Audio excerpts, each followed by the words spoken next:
this question of what does a media company look like in the future?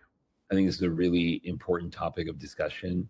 I think several years ago, maybe 4 or 5 years ago, there was these analysts that watch the industry came out and said, more or less everybody that's moving into streaming needs to own the technology stack. Right. That's important.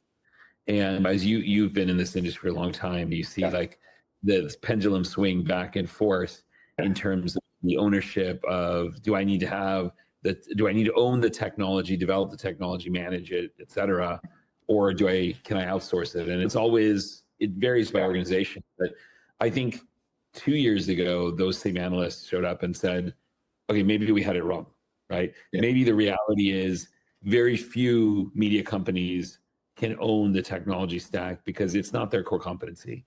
And the amount you have to invest in the advancement and the continuous innovation of that technology does not allow for those organizations to actually equally invest where they actually are differentiated, which is going to be in the content, right? And the things surrounding the content.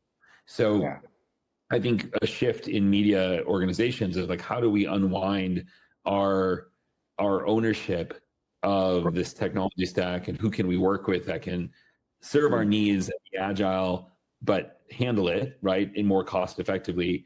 Or if we are going to maintain an ownership, there's very few companies like this, obviously, but they're very large. They're like, how do we do this efficiently in a way? And by the way, I think that's the conversation that's happening, but there's another conversation that I think needs to be had.